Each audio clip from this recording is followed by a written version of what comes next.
사랑하는 여러분, 우리는 예수님을 믿는다고 고백합니다. 우리 고백이 이상한 건 아니죠. 잘못된 것도 아닙니다. 그런데 우리의 삶을 가만히 들여다 보면 한 가지를 우리가 생각할 수밖에 없는 것 같습니다. 그것은 나는 정말 예수님을 사랑하고 있는가, 예수님을 정말 따라 살아가고 있는가라는 성경 속에 나오는 너무나 당연한 질문인 거예요. 이 질문이 우리를 불편하게 할 때도 있고, 또 우리가 이 질문 때문에 교회를 떠나기도 합니다. 하나님, 저는 이런 삶을 살지 못해요. 저는 원래 화려한 삶을 좋아해요. 사람들 만나기 좋아하고, 주일날은 골프 치고, 친구들과 놀기를 원합니다. 라는 사람은 이런 너무나 단순한 말씀이지만 받아들이기 어려운 말씀이 되는 거예요. 누가복음 9장에 들어오면 예수님의 사역이 이제 한 단계 전환되는 지점에 이르게 됩니다. 지금까지 제자들은 주님과 함께 다니며 말씀을 듣고 기적을 보고 그 놀라운 사역을 가까이서 지켜보는 특권을 누렸습니다. 그러나 이제 예수님은 그들을 품에 두는 데서 멈추지 않으셨어요. 지금 그들이 가야 할 자리로 보내십니다. 성경은 내보내시며라고 말하는데 이 헬라의 원어의 뜻은 단순히 어디로 보내신다라는 그런 뜻이 아니라 권위를 위임하여 사명을 맡긴다라는 뜻이에요. 당시 유대 사회에서는 질병과 귀신의 문제, 영적인 문제가 인간이 감당할 수 없는 영역이라 생각했습니다. 그런데 예수님은 제자들에게 바로 인간이 할 수 없다고 생각하는 그 영역을 다룰 수 있는 능력과 권세를 주시고 세상 속으로 보내신 거예요. 성경을 보면 예수님은 제자들을 어느 한 곳에 머물게 하지 않으시고 하나님의 일을 감당하는 사람으로 세우십니다. 그래서 그 사람들의 사역을 보면 굉장히 멀티 사역인 걸 보여요. 어느 하나만 집중하는 것이 아니라 회당 사역을 하는 사람은 또 저작거리에서 나가서 사람들 앞에서 외치는 사역도 하고 또 때로는 고난을 받아 어려움에 처하기도 하는 거예요. 이 모든 것이 예수님의 복음 프로그램에 들어있는 거죠. 저와 여러분의 인생도 이 안에 다 들어있는 거예요. 그래서 어떤 사람은 떠나고 어떤 사람은 남습니다. 그렇습니다. 우리 모두는 각자의 자리로 사명 있는 자리로 보내심을 받은 사람이에요. 모든 것이 우연이 없는 거죠. 그리고 그 자리가 어디든 하나님은 바로 그 자리에서 우리 삶이 열매 맺기를 원하는 거예요. 그러므로 오늘 저와 여러분에게 한번 묻고 싶습니다. 우리는 머무는 사람입니까? 아니면 주님의 말씀을 따라 계속 복음을 향해 떠나고 있습니까? 예수를 따른다는 것은 머무는 것이 아니라 어떤 동적으로 정지된 모습이 아니라 계속 활발하게 움직이는 거예요. 어마어마한 복음의 에너지가 우리 삶을 그냥 두지 않기 때문에. 그래서 내가 서 있는 자리에서 주님의 보내심을 따라 우리는 기쁘게 감사함으로 살아가는 것입니다. 그리고 그 삶의 모습이 오늘 본문에 분명하게 드러납니다. 자, 우리 9장 1절에서 2절 한번 읽어보겠습니다. 예수께서 12 제자를 불러 모으사 모든 귀신을 제어하며 병을 고치는 능력과 권위를 주시고 하나님 나를 전파하며 앓는 자를 고치게 하려고 내보내시며, 자, 예수님은 제자들을 부르셔서 능력과 권세를 주시고 그리고 분명한 목적을 가지고 보내셨습니다. 그렇다면 저와 여러분의 삶은 어떤 삶이에요? 목적을 가진 삶이에요. 우리는 그 목적이 무엇인지 우리가 헷갈릴 때도 있고 그 때문에 어려워할 때도 있지만 하나님은 이미 우리에게 그런 목적을 주신 거예요. 성경이 이렇게 말합니다. 하나님 나라를 전파하며 앓는 자를 고치게 하려고. 여기서 우리가 놓치지 말아야 할 것이 있습니다. 예수님은 우리에게 단순히 능력을 주신 것이 아니라 보내신 이유를 분명하게 하셨다는 거예요. 여러분들이 어떤 직장에 가서 일을 하면 하나님께서 왜 이 직장을 주셨는지에 대해서 하나님은 하나님의 목적을 갖고 계시다는 거예요. 그래서 그 목적을 알게 되면 그 직장이나 내가 맡은 일이 어려워도 견딜 수 있는 거죠. 오히려 기뻐할 수 있는 거예요. 제자들처럼. 예전에 제가 말씀드렸듯이 그 동경에서 제가 5년 거의 6년 동안 있으면서 그 로브소나타라는 사역과 방송 어떤 그걸 이렇게 설립하는 어떤 일을 하게 됐는데 지금 1년 동안은 내가 왜 여기 가족들과 떨어져 있어야 하는가는 질문 때문에 아무것도 할 수 없었어요. 하기는 하나 마음속으로는 불만이 많았죠. 빨리 가고 싶은데 아무 말씀도 없고. 근데 어느 날 아키하바라 행 전철 안에서 정말 죽음을 앞둔 청년 같은 그 한 청년의 절망적인 눈을 보는 순간 성령께서 제 마음에 이것이 일본의 마음이고 일본의 영혼이다라는 마음을 주셨을 때 그 자리에서 얼마나 울었는지 몰라요. 교회 가는 길. 이것이 뭐냐? 하나님께서 우리에게 그곳에 보내신 목적인 거예요. 근데 그 목적이 제게 심겨지기 시작하자 그 순간부터는 어떤 일이 있어도 정말 일본의 전국을 돌아다니는데도 피곤하지 않았어요. 왜? 그 목적이 내 삶을 이끌어갔기 때문에. 그래서 여러분에게도 분명한 하나님의 목적이 있는 거예요. 지금 어떤 표면적으로 일어나는 어떤 내가 부딪히는 것을 바라보고 그것에 여러분 좌절할 필요가 없는 거예요.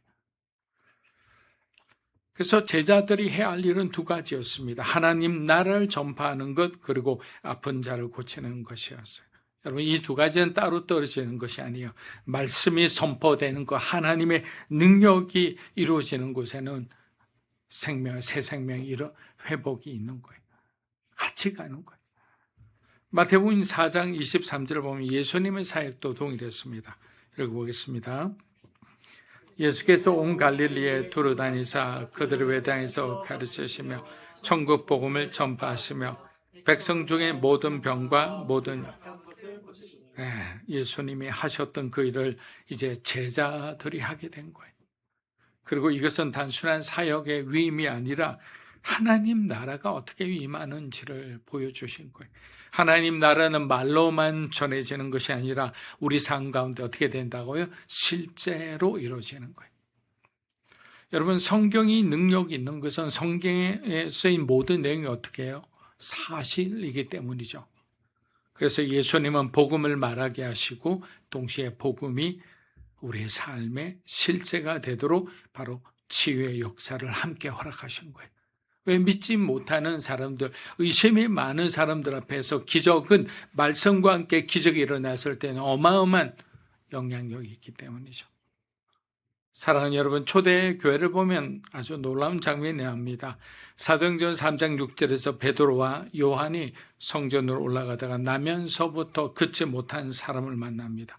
그는 돈을 구걸하고 있었습니다. 그때 베드로가 아주 유명한 말을 합니다. 함께 읽어보겠습니다.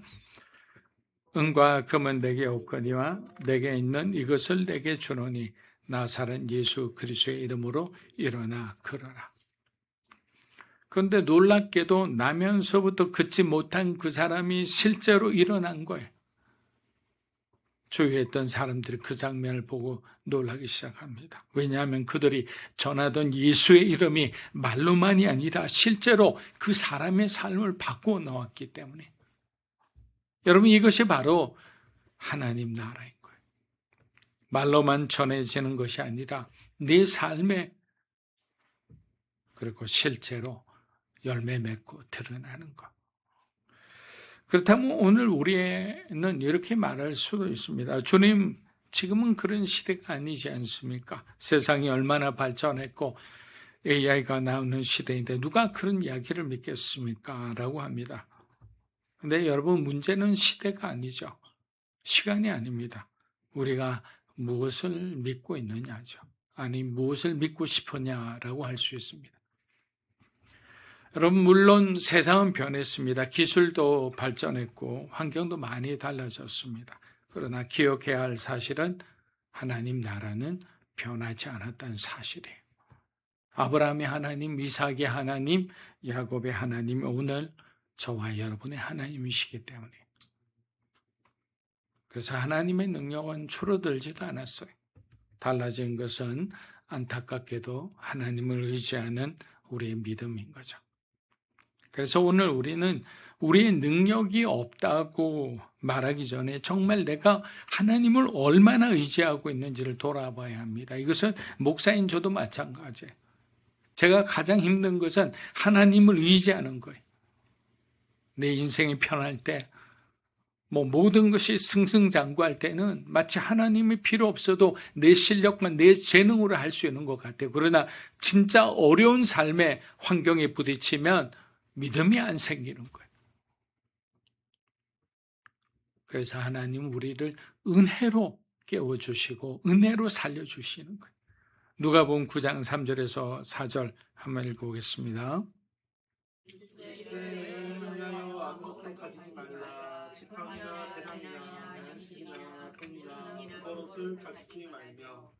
어느 집에 들어가든지 거기서 머물다가 거기서 떠나. 자, 예수님은 제자들에게 이렇게 말씀하셨습니다. 지팡이도 배낭도 양식도 돈도 여벌 옷도 가지지 말라. 여러분 자녀에게 이런 말을 한다면 자녀들이 이 말을 듣겠어요? 여러분이라면 어떻게 했습니까? 사랑하는 제자들 보내시면서 어떻게 하나님 이렇게 말씀하실 수 있을까요? 라고 생각하시면 안 되는 거예요. 여러분, 이 말씀을 지금 우리의 삶에 비추어 보면 이런 거예요. 우리는 늘 안전을 미리 준비해 두고 살아갑니다. 계획을 세워야 안심이 되고 미래에 대한 보장이 있어야 움직이는 거예요. 근데 예수님은 뭐라고 하는 거예요? 제자들에게 네가 의지하는 그 모든 것들을 내려놓아라 하는 거예요. 당시 여행을 할 때 지팡이는 안전을 위한 것이었고 배낭과 양식은 생존을 위한 것이었고 돈은 미래를 위한 보장이었어요. 근데 예수님은 제자들이 오직 하나님만 의지하며 그 사역의 현장에서 살아남기를 원했던 거예요. 그리고 4절에서 이렇게 말씀하십니다. 한번 읽어보겠습니다. 어느 집에 들어 거기서 머물다가 거기서 떠나라. 네. 여러분, 이 말씀은 더 나은 조건을 찾아 움직이지 말라라는 거예요. 이 집에 가니까 더 부잣집이니까 편안하게 하고 맛있는 음식을 준다고 해서 이런 어떤 부잣집만 찾아 골라가라는 게 아니라는 거예요. 조금 더 편안한지, 좀 더 나은 환경, 더 나은 기회를 따라 움직이지 말라라는 거죠. 왜냐하면 그리스도인의 삶의 조건은 보내신 주님께 달려있기 때문에. 그래서 어려운 것 같아요. 내 마음대로 할 수 있으면 너무나 좋은데 하나님께서 이렇게 낮아지고 내려놓고 포기하게 하시니까. 사랑하는 여러분, 우리가 붙들어야 할 것은 환경이 아닙니다. 그러나 우리는 환경을 붙들고 싶고 환경을 좋아해요. 조건도 아닙니다. 그럼 뭘 붙들어야 돼요? 나를 보내신 하나님이라는 거예요. 근데 그 하나님이 어떨 때는 와닿지 않을 때가 있다는 거예요. 어쩌면 우리가 지치고 늘린 이유는 보암직하고 먹음직하고 자랑할 만한 것들을 우리가 너무나 오랫동안 붙들고 살아왔기 때문에 아니면 너무나 그것들이 내게 익숙하기 때문인지 한번 돌아보게 됩니다. 누가복음 우리 9장 5절에서 6절 한번 읽어보겠습니다. 누구든지 너희를 영접하지 아니하거든 그 성에서 떠날 때 너희 발에서 먼지를 떨어버려 그들에게 증거를 삼으라 하시니 제자들이 나가 각 마을에 두루다니며 복음을 전하며 병을 고치라. 자, 여러분, 이 말씀은 조금 낯설게 들릴 수 있습니다. 왜 예수님은 먼지를 떨어버리라 하셨을까요? 당시 유대인들은 이방 지역을 지나고 나면 그 지역이 더럽다고 해서 발에 묻은 먼지를 막 덜어냈습니다. 그것에 영향을 받지 않겠다는 거예요. 그런데 예수님은 지금 그 행동을 하나님의 백성을 향해 하라고 하는 거예요. 예수님이 이렇게 말씀하시는 것은 복음을 거부하는 것이 단순한 난 사람의 눈에 보이는 선지자나 눈에 보이는 제자나 그 사람의 말이 아니라 하나님 나라를 거부하는 것이라는 거예요.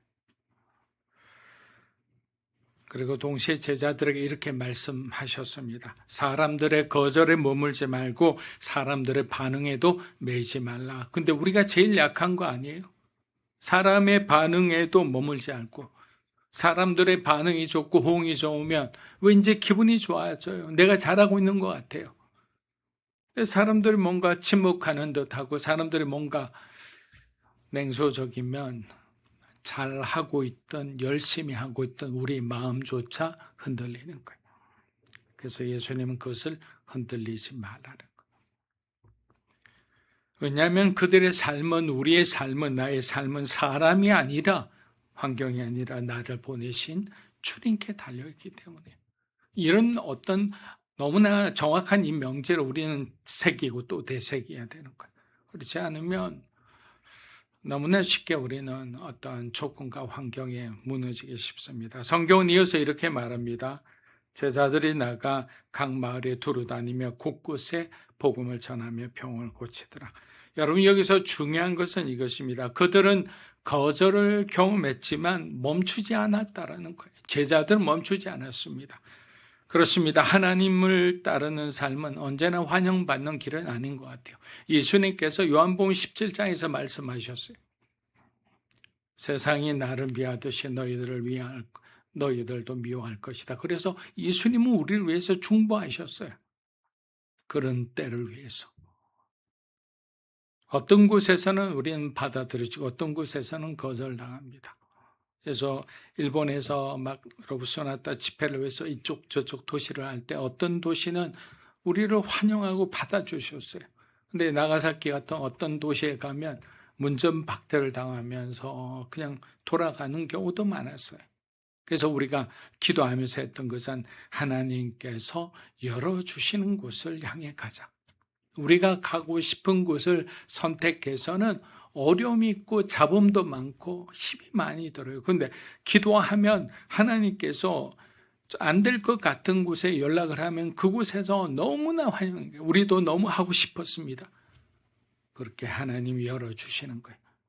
그래서 중요한 것은 사람의 반응이 아니라 내가 누구의 부르심을 따라 살고 있는가를 우리는 기억하는 거예요. 여러분 그 위대한 사도 바울도 그랬습니다. 어떤 도시에는 환영받았지만 어떤 도시에서는 쫓겨나고 돌에 맞아 죽음 직전까지 갔어요. 그런데도 그는 멈추지 않았어요. 사도행전 14장을 보면 돌에 맞아 죽은 줄 알고 버려진 후에도 바울은 다시 일어나 다음 성으로 들어가 복음을 전합니다. 미친 사람 아닙니까? 복음에 미친 사람이죠. 왜입니까? 사람의 반응이 아니라 그들이 돌을 던질 수밖에 없다는 것은 바울은 알고 있었던 거예요. 하나님의 부르심이 그를 삶을 꼭 붙들고 있었기에 그는 지금 그 사람들이 나를 대적하는 것을 상처로 받지 않고 그들을 더 사랑해야 하는 그 마음으로 받아들였던 거예요. 그가 로마 감옥에 갇혔을 때 많은 사람들은 이제 끝났다고 생각했습니다. 그러나 바울만은 그렇게 생각하지 않았어요. 그 자리에서도 복음을 전할 길이 열릴 것을 믿었습니다. 그래서 간수를 비롯해서 주변의 많은 로마의 관리들에게 복음을 전할 수 있었어요. 왜냐하면 그의 복음을 향한 심장이 아직도 뛰고 있었기 때문에. 사랑하는 여러분, 우리는 종종 사람들의 반응에 따라 민감하게 움직입니다. 인정해주면 우리는 열심히 나아가고 거절당하면 우리는 멈추고 상처받으면 물렀습니다. 그러나 주님은 말씀하십니다. 거절에 머물지 말고 사명을 따라 계속 나가라. 예수를 따른다는 것은 모든 사람이 환영하는 길이 아니라 주님이 보내신 길을 어떻게 한다고요? 끝까지 가는 거예요. 기도도 응답 받으려면 어떻게 해야 됩니까? 라고 많이 묻고 또 질문하잖아요. 어떻게 합니까? 끝까지 응답 받을 때까지. 그래서 제자들은 멈추지 않았습니다. 그리스도인들은 멈추지 않았습니다. 교회는 멈추지 않았어요. 2000년이 지난 동안 교회가 멈춘 적이 있습니까? 어느 교회가 힘들어 시험에 들었을 때 다른 교회는 부응하고 더 뜨겁게 한국 교회를 위해서, 세계의 모든 교회를 위해 기도하는 거예요. 우리가 알지도 못하게 하는 방언 기도는 하나님 필요한 곳곳마다 그것을 우리의 기도를 가지고 와서 그 사람들을 위해서, 그 나라를 위해서 기도하게 하시는 거예요. 그런데 여러분, 의외로 많은 그리스도인들이 수치심 때문에 사역을 중단하거나 복음에 멀어지는 것을 저는 보았어요. 세계적인 기독교 상담가 에드워드 웰치는 수치심을 뭐라고 정의했냐면 받아들여질 수 없다고 느끼게 만드는 깊은 내면의 감정이라고 말했습니다. 생각해보면 그렇습니다. 어릴 때 받은 비교와 무시의 상처, 관계 속에서 겪은 배신과 모욕, 실패의 기억, 드러내고 싶지 않은 죄의 기억, 사람들 앞에서 너무나 작아졌던 순간들이 우리 내면에 너무 오랫동안 남아 그 사람을 움츠러들게 하고 다시 나아가지 못할 때가 많습니다. 그래서 어떤 사람은 사역의 자리에서 조용히 물러나기도 하고, 어떤 사람은 혼자 고립되기도 하고, 어떤 사람은 상처를 핑계로 점점 마음을 닫아갑니다. 그러나 사랑하는 여러분, 복음은 우리를 그 수치에 머물게 하지 않는 거예요. 우리의 수치를 짊어지신 예수 그리스도께서 다시 일어나 걷게 하시기 때문에 이제 더 이상 그 수치는 여러분을 붙잡지 못해요. 여러분 더 이상 그 수치와 상처에 묶인 사람이 아니기 때문에 예수께서 여러분의 모든 수치와 고통과 두려움을 십자가에 못 박으셨기 때문입니다. 다시 한번 말씀드립니다. 이제 그 수치는 여러분의 것이 아니에요. 두려울 때마다, 의심이 될 때마다 여러분 외치십시오. 나는 하나님의 자녀다. 내 안에 그리스도의 피가 있다. 예수 그리스도의 보혈이 여러분을 자유케 하리라 믿습니다. 마지막 구절 읽고 마치겠습니다. 자, 7절 9절 한번 읽어보겠습니다. 모든 일을 듣고 심히 당황하니 이는 어떤 사람은 요한이 죽은 자 가운데서 살아났다고도 하며 어떤 사람은 엘리야가 나타났다고도 하며 어떤 사람은 옛 선지자 한 사람이 다시 살아났다고도 합니다.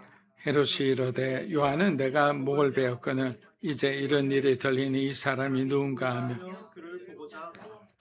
자, 사랑하는 여러분, 결국 이 모든 말씀은 우리에게 한 가지를 보여줍니다. 제자들이 나아가 복음을 전하고 병을 고치며 하나님 나라를 드러낼 수 있었던 것은 저와 여러분이 그 제자가 특별해서가 아닙니다. 그들이 보내신 사랑하는 우리 주님이 함께 해주셨기 때문이죠. 그래서 우리는 우리 자신을 의지하는 사람이 아니라 이미 모든 것을 이루신 예수 그리스도를 의지하며 살아가는 사람임을 다시 한번 기억했으면 합니다. 사랑하는 여러분, 우리는 혼자 보내심을 받은 사람이 아닌 줄 압니다. 뭐라고요? 주님이 여러분과 함께 하시는 거예요. 그 주님이 함께 하심을 믿고 오늘도 내일도 하나님과 동행하는 여러분 되시기를 축복합니다.